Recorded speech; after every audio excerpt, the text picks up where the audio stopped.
Hi అందరికి, అందరూ ఎలా ఉన్నారు? బాగున్నారా? మేము బాగున్నాం, మీరు కూడా బాగున్నారని కోరుకుంటున్నాము. హాయ్ హాయ్ ఎలా ఉన్నారు అందరు? హాయ్. ఈరోజు మన వంట వచ్చేసి నెల్లూరు చేపల పులుసు. చేపల పులుసు అయితే చాలా బాగుంటుందండి, ప్రతి ఒక్కరు ట్రై చేయండి. సింపుల్ ప్రాసెస్ ఉంటుంది. చేపల పులుసుకి పెద్ద రెసిపీ అయితే ఏముండదండి, సింపుల్ గా ఈజీగా ప్రతి ఒక్కరు చేసుకోవచ్చు ఇంట్లో దొరికే ఇంగ్రీడియంట్స్ లో.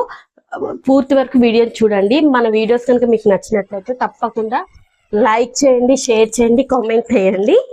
ఓకేనా? మా పాప లాంటి వాళ్ళు ఎవరైనా ఉంటే కంపల్సరీ ముందుగా ఏంటంటే మనం ఫిష్ తీసుకొని చక్కగా ఇలా రౌండ్గా మంచిగా పీసెస్ కట్ చేయించుకోండి. పులుసుకి చాలా బాగుంటాయి. నేను ఈరోజు తీసుకుంది రవ్వ. సో దీనికి ఫస్టే ఉప్పు కారం అంతే అండి, నీట్గా వాష్ చేసేసుకొని ఉప్పు కారం మంచిగా మ్యారినేట్ చేసి పక్కన పెట్టుకొని ఇలా పెట్టుకుంటే ముక్కకు మంచిగా పట్టి తినేటప్పుడు ముక్క కూడా చాలా టేస్టీగా ఉంటుంది. సో తప్పకుండా ఇలా చేసుకోండి. సో వచ్చేసి దీనికి ఒక మంచి సీక్రెట్ మసాలా ఉంటుందండి, మా మమ్మీ నేర్పించింది. సో అది మీతో షేర్ చేస్తాను. చాలా మందికి కూడా తెలిసి ఉండొచ్చు, మేబీ తెలిసిన మాత్రం కామెంట్ చేయండి. సో ఎలా ఉంటుంది ఏంటనేది చూపిస్తాను, చూసేయండి. కమ్ ఫస్ట్ స్టెప్ వచ్చేసి గ్యాస్ ఆన్ చేసుకోండి. గ్యాస్ ఆన్ చేసుకొని ఉల్లిపాయల్ని కొంచెం పెద్ద సైజ్ అండి, ఇవి మనం మిక్సీ పెట్టుకుంటాం కాబట్టి ఇలా కట్ చేసేసుకోవచ్చు. ఇవి మా వారు కట్ చేశారు, మరి ఇంత పెద్ద కట్ చేశారు. సో ఇలా కట్ చేసేసుకోవాలి. ఉల్లిగడ్డలు ఇలా రఫ్గా కట్ చేసుకొని ఇలా వేయించుకోవాలండి.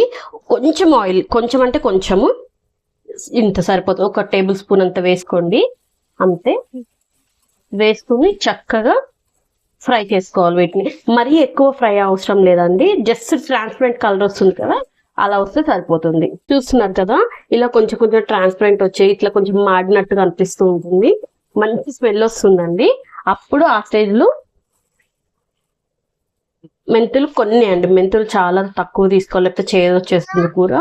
కొంచెం మెంతులు వేసుకోవాలి. జీలకర్ర వేసుకొని ఫ్రై చేసేసుకోవాలి. చూస్తున్నారు కదా, ఇలా ట్రాన్స్పరెంట్ గా వచ్చి జీలకర్ర మెంతులు కూడా వేయకపోతే సరిపోతుంది.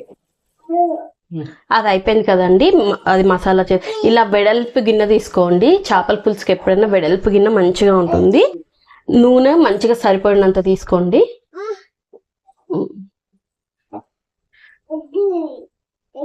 సో ఆయిల్ వేడయ్యాక కరివేపాకు, ఉల్లిగడ్డ వేసేసుకోవాలండి. ఈ ఉల్లిగడ్డలు మగ్గడానికి ఉప్పు వేసేసుకోండి. పసుపు, 1 టేబుల్ స్పూన్ అంతా అల్లం వెల్లుల్లి పేస్ట్ వేసుకోండి.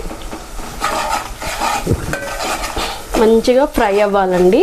అల్లం వెల్లుల్లి పేస్ట్ పచ్చివాసన అంతా పోయి మంచి కమ్మనైన వాసన వచ్చేంత వరకు నూనెలో ఫ్రై చేసుకుంటే చాలా బాగుంటుంది టేస్ట్. అయిపోయాయి కదండి, ఇప్పుడు ఈ స్టేజ్లో మంచిగా ఫిష్ పీసెస్ని ఇలా పెట్టుకోండి.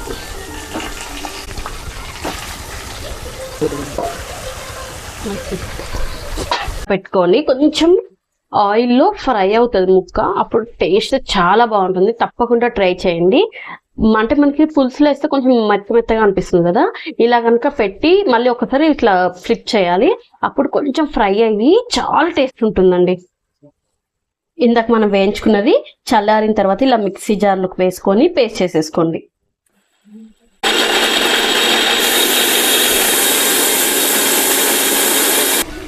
చూస్తున్నారు కదా, ఇలా కొంచెం సేపు అవ్వాలండి కంపల్సరీ, లేకపోతే ముక్క అతుక్కొని మళ్ళీ రాదు, మంచి చెదిరిపోతుంది. సో కొంచెం టైం తీసుకున్నాక చూస్తున్నారు కదా, ఇలా కొంచెం ఫ్రై అయ్యే వరకు చూసి ఫ్లిప్ చేసేసుకోండి. అన్ని మీకు రాదు అనుకుంటే కొంచెం అట్లకాడ ఉంటుంది చూడండి, అట్లకాడతో అయితే నీట్గా వచ్చేస్తాయి. ఇంకా చూస్తున్నారు కదా, ఇలా అన్నిటిని మంచిగా చక్కగా వెనక్కి తిప్పి. పులుసులో తలకాయ చాలా బాగుంటుందండి, తప్పకుండా ట్రై చేయండి. తలకాయ ఇప్పుడు చూస్తున్నారు కదా, ఇందాక మనం పేస్ట్ చేసేసుకున్నాం కదా, ఈ మిశ్రమాన్ని మొత్తం వేసేసుకోండి.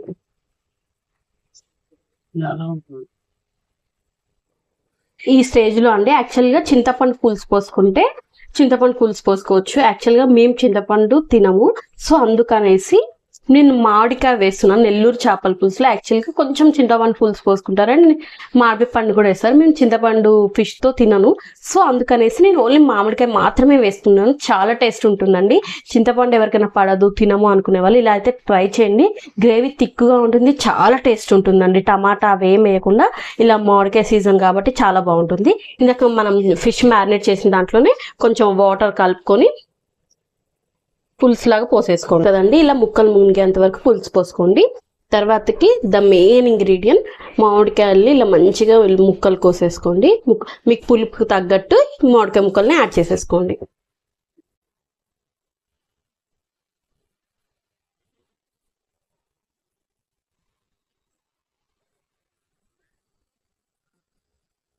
ఇంతే అండి.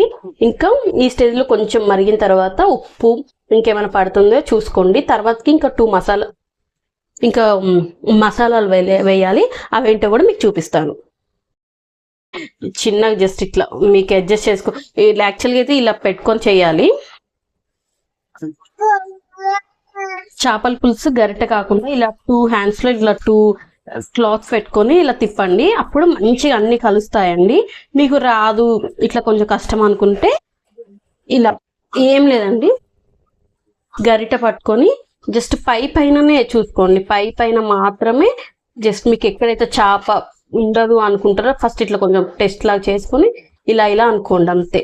ఎందుకంటే చేప ఎంత నీట్గా ఉంటే అంత టేస్ట్ ఉంటుంది, అంత చూడడానికి కూడా బాగుంటుంది. కాబట్టి చేపల పులుసుకైనా లేకపోతే ఇంకా వేరే పులుసులకైనా ద మెయిన్ ఇంగ్రీడియంట్స్ అండి ఇవి 2 వేస్తే ఆ పులుసు కమ్మదనం టేస్టే మారిపోతుంది. జీరా పౌడర్ అండ్ మెంతి పౌడరు చాలా బాగుంటుందండి. ఎంతెంత క్వాంటిటీ వేసుకోవాలో చూపిస్తాను. ఇప్పుడు నేను తీసుకున్న క్వాంటిటీకి జీరా పౌడర్ ఇది సరిపోతుందండి. 1/2 టీ స్పూన్. పావు కంటే కొంచెం తక్కువే ఉంటుంది. మెంతిపిండి ఎప్పుడైనా చేదు వస్తుంది కాబట్టి కొంచెం లైట్గా వేసుకోండి. కొంచెం ధనియా పౌడర్ కూడా యాడ్ చేసుకోండి, టేస్ట్ బాగుంటుంది. చూసారండి, మనకు చింతపండు పులుసు లేకపోయినా ఎంత చిక్కగా అయిపోయిందో. ఈ పులుసు కొంచెం ఇట్లుంటేనే బాగుంటుంది, టేస్ట్ చాలా టేస్ట్ ఉంటుందండి. ఇప్పుడు కొత్తిమీర వేసుకో. ఒక 2 మినిట్స్ మసాలాలు వేసాం కాబట్టి ఒక 2 మినిట్స్ మూత పెట్టేద్దాం. మీకు నచ్చితే ఈ స్టేజ్లో మిర్చిని ఏమి చుంచకుండా ఇలా డైరెక్ట్గా వేసుకోండి. అన్నం తినేటప్పుడు చాలా బాగుంటుంది టేస్ట్. ఇంతే అండి, మన చేపల కూర రెడీ అయిపోయింది. ఇప్పుడు కొత్తిమీర వేసుకొని దింపేసుకోవడమే. ఎంత మంచిగా గ్రేవీ కూడా థిక్గా వచ్చిందండి. అసలు అన్నం వైట్ రైస్లో పెట్టుకుని తింటే చాలా చాలా బాగుంటుంది. తప్పకుండా ట్రై చేయండి. చింతపండు తినని వాళ్ళు ఎవరైనా ఉంటే ఈ సీజన్లో మామిడికాయ వేసుకొని ట్రై చేయండి. మీకు నచ్చితే లైక్ చేయండి, షేర్ చేయండి, కామెంట్ చేయడం మాత్రం మర్చిపోకండి. Thank you, bye bye.